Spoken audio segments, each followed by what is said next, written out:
buriya ubuzima bugizwe n'amarembo. Buriya ubuzima bwawe bwubatswe n'amarembo, ubuzima bw'igihugu bwubatswe n'amarembo, ubuzima bw'umuryango bwubatswe n'amarembo. Buriya iyo umuntu ayoboye igihugu aba agomba kumenya neza ko amarembo y'igihugu, ubwo ni imipaka y'igihugu, irinzwe neza. Iyo umuntu ari umuyobozi w'agace runaka, tuvuge ni meya ukuriye umujyi runaka, aba agomba kumenya yuko amarembo y'umujyi ayakontorora nk'uko bikwiye, kugira ngo abamuyobora cyangwa se abamukuriye nibamubaza ibijya mbere azabashe kubisobanura neza. N'ubuzima bwawe rero bugizwe n'amarembo, umuryango wawe ugizwe n'amarembo. Nibyo rero tugiye kurebera hamwe. Ngiye rero kuguha ihame ry'ukuntu ubuzima bw'umuntu buteye. Ni ukuvuga ngo ahantu uzabona ikibazo cyabaye ingutu, ni ikibazo mu rushako se, ni ikibazo cy'ubuzima, ni indwara yo kubayeho akarande, urayivuza byaranze. Hari n'abivuza bakabura indwara nyamara arwaye. Ni ibigeragezo ku buzima bwawe se, mbese urebe cya kibazo kiri ku buzima bwawe, niba ari ikibazo kigize ingorabahizi, ujye umenya ko hari igihome. Igihome ukigereranye nka gereza. Ku buzima bwawe hariho gereza, hariho igihome ubuzima bwawe bufungiraniyemo. Ahantu rero hose hari igihome haba hari n'irembo. Urumva ahantu hose hari gereza hari irembo rigushyira muri ya gereza. Ahantu hose rero hari gereza cyangwa se hari igihome, hakaba hari n'irembo, hagomba kuba hariho n'abarinzi barinze ya gereza kugira ngo udasohokamo, ubuzima bwawe nyine bukaba bwiza. Satani nimba kuboshye, Satani nimba guteje akaga, icyo yifuza ni uko uzirikirwamo aho ngaho. Ahantu hose rero hari iryo rembo haba hari abarinzi. Abarinzi rero ni ukugira ngo bamenye neza ko utari busohoke, bakurinde udasohoka. Ahantu hose rero hari abarinzi barinze igihome cyangwa se barinze amarembo y'igihome, haba hagomba kubaho ikinyamaboko cyangwa strongman gitanga amabwiriza n'amategeko kuri ba barinzi. Ngo hagomba kuba hari umuyobozi w'urugo rugo, hagomba kuba hari umuyobozi w'iyo gereza.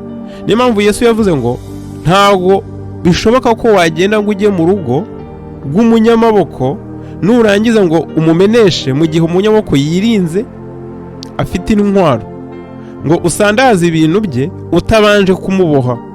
Ni ukuvuga ngo rero kugira ngo ubashe kubohoka uve muri icyo gihome, ugomba kubanza ukaboha ikinyamaboko gitanga amategeko, warangiza ugatatanya ingabo zacyo, wamara gutatanya ingabo zacyo ugafungura ya gereza, wamara gufungura ya gereza ubuzima bwawe bukabohoka. Iyo niyo ntambwe. Ariko mbere ya byose ugomba kubanza ukamenya amarembo, ugomba kubanza ukamenya ngo iyo gereza ihehe. Utaramenya aho gereza iherereye rero urumva ko biragoye kuzagenda ngo ubohe cya kinyamaboko, biragoye kuzagenda ugatatanya za ngabo, biranagoye kandi kuzagenda ugafungura umuryango. Uyu munsi rero ngiye kukwereka amarembo 7 y'ingenzi imyuka ikoreramo ku buzima bwawe. Amarembo 7 y'ingenzi Satani yinjiriramo kugira ngo yangize ubuzima bwawe. Ndizera ko biri bukugirira umumaro, ndizera kandi ko UmwukaWera ari bugufashe kugira ngo usobanukirwe kurushaho. Irembo rya mbere ni irembo ry'inkomoko, the gate of origin. Irembo ry'inkomoko ni irembo rikomeye cyane. Ni irembo rigena inkomoko yawe, ni irembo riguhuza na so ukubyara. Abantu inkomoko yabo ibagiraho ingaruka mbi cyangwa nziza mu buzima bwa buri munsi. Hari ubuzima turimo nk'abanyarwanda, tugenewe nk'abanyarwanda kuko turi abanyarwanda, bushobora kuba bwiza cyangwa bukaba bubi. Urugero nabaha muri ino myaka ya vuba, umunyarwanda ahantu hose yagiye yisanga kubera ko ari umunyarwanda. Ariko hari ibindi bihugu bagiye bagerageza kuva mu bihugu byabo ntibabemerere. Birahari byinshi, ibihugu by'abarabu birahari byinshi bagerageza kugenda ntibanabemerere, bitewe nuko inkomoko yabo bavuga ko ari ibyihebe. Urugero bati inkomoko yanyu muri ibyihebe, ntabwo twabemerera kuza mu gihugu cyacu. Iyo ni ishusho ngari. Noneho nawe ubwawe hari aho ushobora kuba ukomoka, bati uwo kwa kanaka. Oya, uwo kwa kanaka yego. Abantu rero bibeshya ko wenda ari umuco w'abantu wo kugendera ku by'ubutoni. Oya, ni ihame ry'umwuka. Uko iso yitwaye urabyishyura mu buzima. Na Bibiliya niko ivuga ngo mpora abana gukiranirwa kwa base nkageza kubuzukuruza n'ubuvivi bw'abanyanga. Imana ihana ibisekuru bine kubera gukiranirwa, kubera kutumvira ijambo ry'Imana. Kandi Imana iha umugisha ibisekuru 1000, kandi ngaha umugisha abankunda, niko birivuga, nkageza kubuzukuruza babo ibihe 1000. Urumva rero ko inkomoko yawe igena uko ugomba kubaho muri buno buzima. Abisiraheli turabizi uburyo Imana yagiye ibana nabo bitewe n'isezerano Imana yagiranye na Abrahamu. Abisiraheli suko barabere, suko barabakiranutse ijana kurindi. Oya, ahubwo nuko abasokuruza babo barabakiranutse, abasokuruza babo bubashye Imana, abasokuruza babo bagiranye isezerano n'Uwiteka. Buriye kuri Abrahamu, Isaac, Jacob ndetse n'abana ba Yakobo. Uyu munsi rero nimba ababyeyi bawe, niba so yaragiranye amasezerano n'abapfumu n'abarozi bishingikirije imyuka y'ikuzimu irimo imandwa n'indi myuka yanduye, ubwo nawe urumva inkomoko yawe uko iteye. Nimba umubyeyi wawe ari umumeson, niba umubyeyi wawe yaragiranye amasezerano na Illuminati, niba umubyeyi wawe yaragiye wenda muri organization runaka, ishobora kuba a political party, ishobora kuba n'ikindi kintu yinjiyemo, nyamara imbaraga z'umwijima zibyihisha inyuma, ubwo wumve ko nawe inkomoko yawe ntabwo ari nziza. Ni ukuvuga ngo rero iri rembo ni irembo ryinjiramo imigisha cyangwa se rikinjiramo imivumo. Uyu munsi ndagusabira kugira ngo irembo rya ry'inkomoko ryongere ribaturwe mu izina rya Yesu. Nivuga ngo nudahaguruka ngo wihane, wicuze ibyaha, ibicumuro no gukiranirwa byabereye mu irembo ryawe ry'inkomoko, ubuzima bwawe buzahura mu kaga. Irembo rya kabiri ni irembo ry'urureri, the gate of umbilical cord. Nivuga ngo ni irembo riguhuza na mama wawe ukubyara. Iri ni irembo rikomeye cyane, ni irembo rigena uriwe uyu munsi wa none, ni irembo rigena ibikubaho uyu munsi wa none. Ushobora kuvuga ngo ibise bihuriye, ngiye kuguha ingero zikomeye cyane. Abrahamu yabyaye abana babiri, umwana we w'imfura buriya yitwa Ishimayeli. Abrahamu yamubyaranye n'umukobwa w'umunyegiputa, yari umuja w'umugore wa Abrahamu, Sara. Kandi nyuma ya Ishimayeli, Abrahamu yabyaye Isaac yakomokaga ku mugore we w'isezerano ari we Sara. Ntago Imana igeze yemera ko Ishimayeli ahinduka umwana uzatwara isezerano, nyamara Ishimayeli yari imfura ya Abrahamu.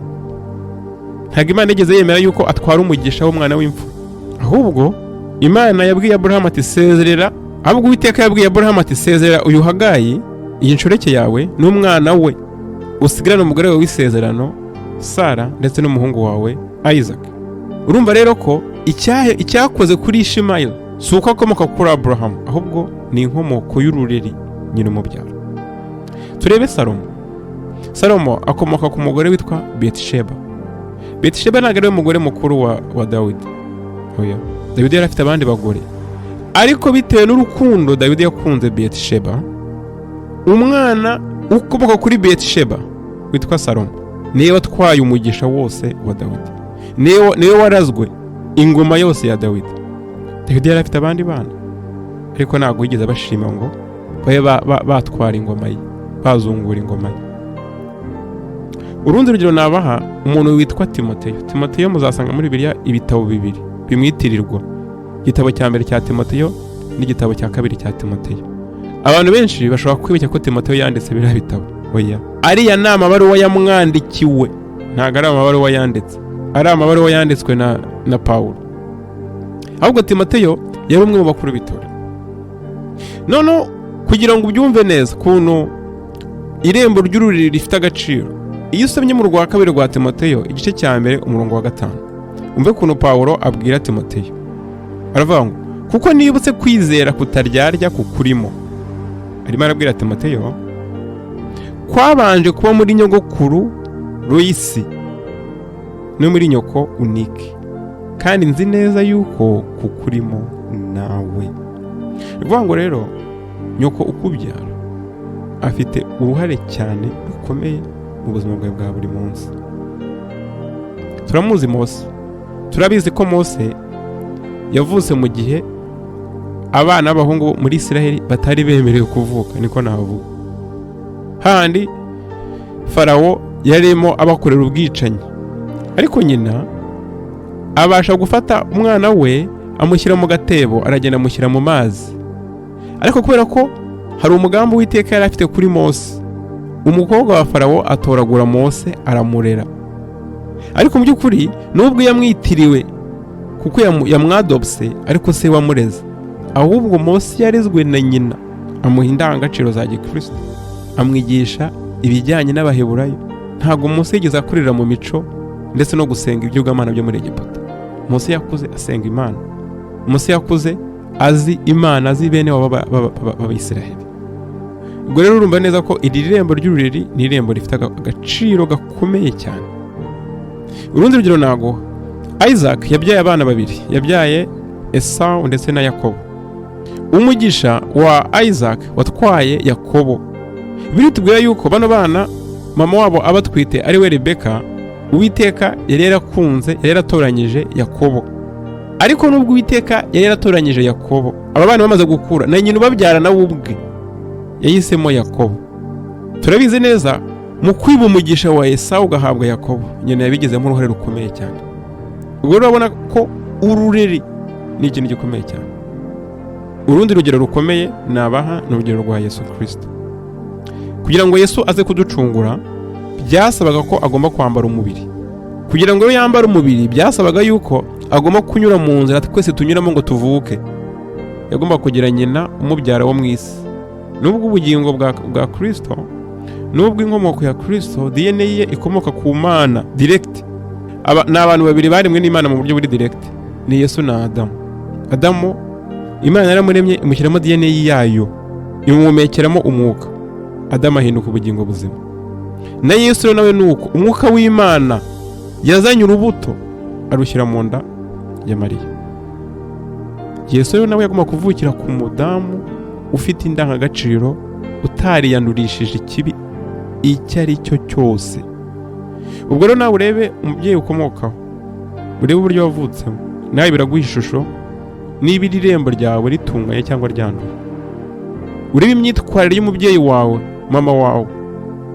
Mama wawe niba ari umurozi, ntabwo ntinya kubibabwira. Abantu benshi bakunda gusa nkaho babasigiriza batababwiriza ukuri.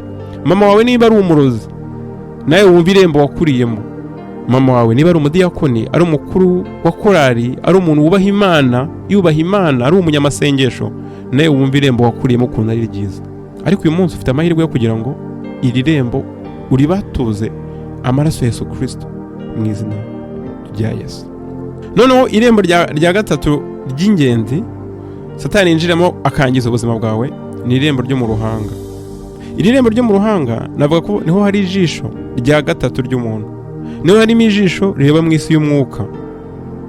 Bibiliya ivuga neza yuko ikimenyetso cy'inyamaswa bazagitera mu ruhanga, n'ikimenyetso cy'Uwiteka kizaterwa mu ruhanga. Ibi bimenyetso ntabwo ari ibimenyetso bigaragara, ariko wumve ko uruhanga rwawe rufite indi sura yarwo mu isi y'umwuka ikomeye cyane. Ubundi Imana irema Adamu yavuganaga n'Imana mu buryo buri direct.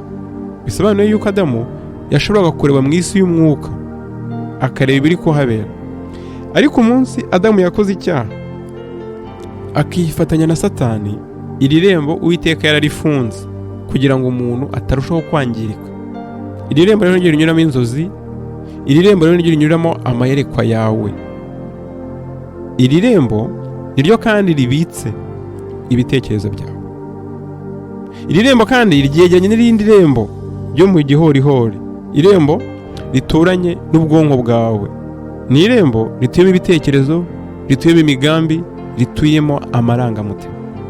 Niyo mpamvu mu ntwaro Kristo yaduhaye zo kwambara, yageze ku mutwe tubwira ko tugomba kwambara ingofero. Vuga ngo umutwe ugomba kuwukingira n'ukawukingiza ingofero.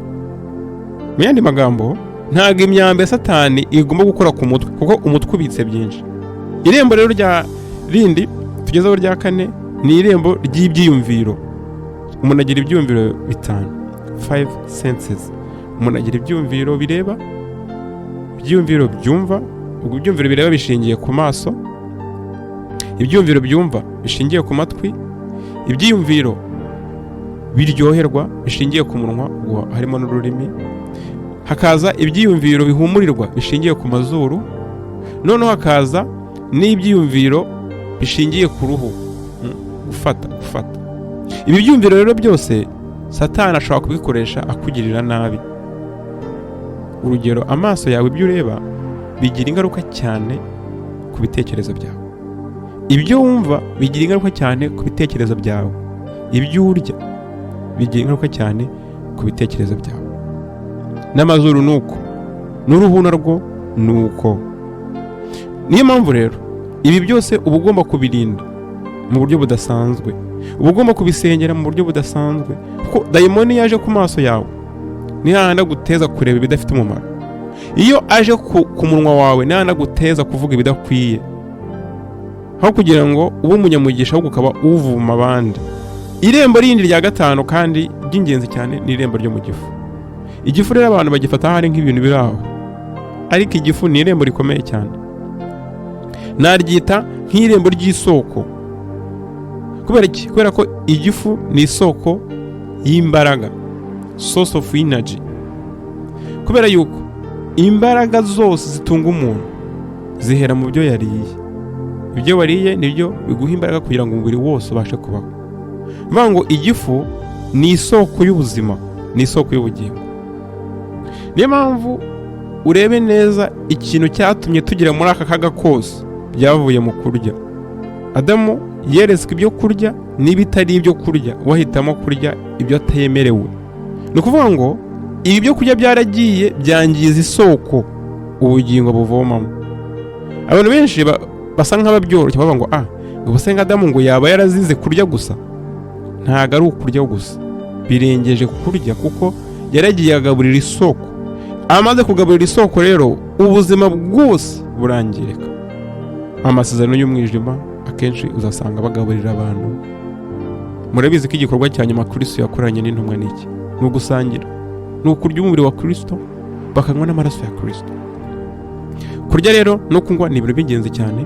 Ugomba kumenya ngo wariye iki, waririye he, wabiriye kubera iki. Ntabwo umwana w'Imana bakwiye kurya habonye. Niba uri ibyo kurya byaterekerewe abadayimoni bizakugiraho ingaruka.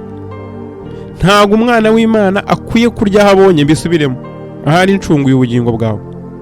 Ntabwo umwana w'Imana akwiye kunywa ibyo abonye, kubera ko ibyo uri gushyira mu nda ntabwo ari inda gusa, ahubwo uri gushyira mu isoko y'ubuzima bwawe. Kubera ko ibyo urya nibyo birimo amaraso, amaraso nibwo bugingo. Ubwo rero witonde umenye ngo wariye iki, witonde umenye ngo urimo uragaburira ubugingo bwawe iki. Irindi rembo ry'ingenzi ni irembo ry'umutima. Murabizi yuko ubugingo bw'umuntu ni amaraso, kandi imashini ijyana amaraso mu mubiri bayita umutima. Icyangije umutima wawe rero kiba cyangije ubugingo bwawe. Iyo umutima w'umuntu uhagaze, umuntu aba apfuye. Umutima wawe nawe ugomba kuwurinda kugira ngo ubugingo bwawe bubeho bunezerewe, buguwe neza. Irindi rembo rero ry'ingenzi ni irembo ry'ubworo bw'ibirenge.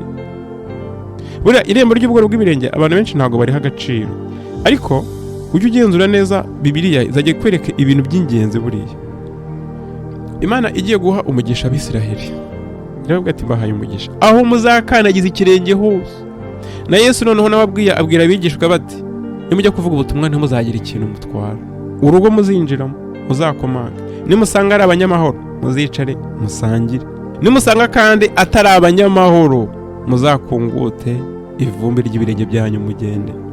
Ni ukuvuga ngo yarabahaye ubutware bw'ivugabutumwa, yarabahaye ubutware bwo kujya mu rugo rw'abana b'Imana bakabakira neza. Ni ukuvuga ngo rero ahantu ukandagije ikirenge, niba ukandagije ikirenge mu isi y'umwijima, tuvuga ukandagije ikirenge mu bapfumu, ukandagije ikirenge mu barozi, ukandagije ikirenge mu idini ry'abayiliminati cyangwa ry'abamesoni, ukandagije ikirenge mu bantu batubaha Imana, barimo baterekera, barimo babandwa, bakora imihango ya gipagani. Ni ukuvuga ngo ufatanyije nabo. Niyo mpamvu Bibiliya ivuga ngo muve hagati muri bo, mwe kwifatanya nabo. bivuga ngo aho ukandagira ikirenge buriya uhasiga ibimenyetso. Aho usize ibimenyetso rero Satani ahakoresha kugirira nabi. Iri rembo rero rinagera n'amarembo y'ibiganza. Buri ikiganza cyawe nacyo ni ikintu gikomeye cyane. Ubona ko n'abapfumu n'abarozi hari imihango bakora ngo yo kuragura bakoresheje ibiganza. Ibyo bita ngo ni palm reading. Ikiganza cyawe kirimo imirongo igiye itandukanye. Ibikumwe byawe bitandukanye n'ibyanjye. Satani rero yafashe ibikumwe byawe muba mwagiranye isezerano. Hahandi winjira mu bapfumu, hahandi winjira mu barozi, ukagenda ukora ku bintu uhasiga ibimenyetso. Ibyo byose nibyo akoresha kugira ngo akugirire nabi. Ba bantu usuhuza utazi, benshi muri bo basigarana ibimenyetso byo ku buzima bwawe bakabikoresha bakugirira nabi. Aya marembo ni amarembo akomeye cyane. Ugomba kuyarinda. Ntagomba gusuhuza abo ubonye ubundi. Nkundi usuhuza abo ubonye kubera iki? Uhana n'ibiganza nabo ubonye kubera iki? Ubwo rero tube maso kugira ngo Satani atadufatirana akatugirira nabi. None wakibaza ngo ibi bintu bitumariye iki kubimenya? Aya marembo atumarira iki kuyamenya? Impamvu nuko ukuboha Satani ni ukuboha akuboha akoresheje aya marembo. Urugero uzabona imivumo ikurikirana abana ivuye mu miryango yabo. Papa wawe yari umusinzi nawe uri umusinzi. Papa wawe yari umusambanyi nawe uri umusambanyi. Mama wawe kubyara byari ikibazo nawe nuko. Ni ukuvuga ngo rero ibyago, ibibazo, ibigeragezo bibera ku marembo. No gutabarwa rero kugomba kubera ku irembo. Niyo mpamvu Kristo yavuze ngo niwe rembo. Abanyura ahandi ntibanyure muri Kristo ni abajura ni ibisambo.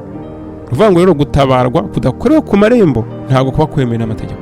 Nimba rero Satani yarakuboheye ku marembo, urugero yarakuboheye ku irembo ryari ry'inkomoko, ugashaka kubohoka mu bundi buryo, urimo urashaka gutoroka gereza. Kuko nakubwiye ngo aho ikibazo cy'ingutu kiri haba hari igihome, ubwo haba ari gereza. Aho gereza iri haba ari irembo. Aho irembo riri haba hari abarinzi, ubwo ni abadayimoni. Aho abarinzi bari haba hari bosi wabo, ubwo ni ikinyamaboko. Ubwo rero ugomba guca mu irembo usohoka aho ngo wabohewe. Ntabwo ugomba kurira ngo utoroke, kuko nutoroka bazaguhiga bagufata. Ubwo rero irembo ryo gukiramo ni Yesu Kristo, ni amaraso ya Yesu. Amaraso ya Yesu rero ugomba kuyatura ku buzima bwawe kugira ngo abohore amarembo yawe yaboshywe na Satani. Ugomba kuyatura kugira ngo abature kandi akize amarembo yawe yangijwe na Satani. Imigisha yawe yabohwe ku marembo igomba kubohorwa binyuriye mu irembo ariryo Yesu Kristo, mu izina rya Yesu. Niyo mpamvu imigisha yacu twese abana b'Imana iri muri Kristo Yesu. Uyu munsi ndakwifuza kugira ngo amarembo y'ubuzima bwawe abatuke mu izina rya Yesu. Kubatura amarembo yawe rero ni ukwihana. Ugomba kujya muri buri rembo ryose uko nyarondoye, ukihana, ukiyeza, ukatura imigisha ku buzima bwawe.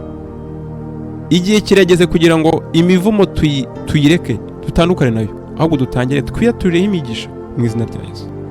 Ababyeyi bacu baravumwe, natwe baratuvumye, bivuzeho amagambo y'urucanege menshi. Igihe kirageze ngo twivugeho amagambo meza y'imigisha. Igihe kirageze ngo twivugeho amagambo meza y'umunezero. Uyu munsi ndagusengera kugira ngo amarembo y'ubuzima bwawe abatuke mu izina rya Yesu. Data, mu izina rya Yesu ndakwingiza ngo amarembo y'ubuzima bwacu yabature mu izina rya Yesu. Haleluya, haleluya.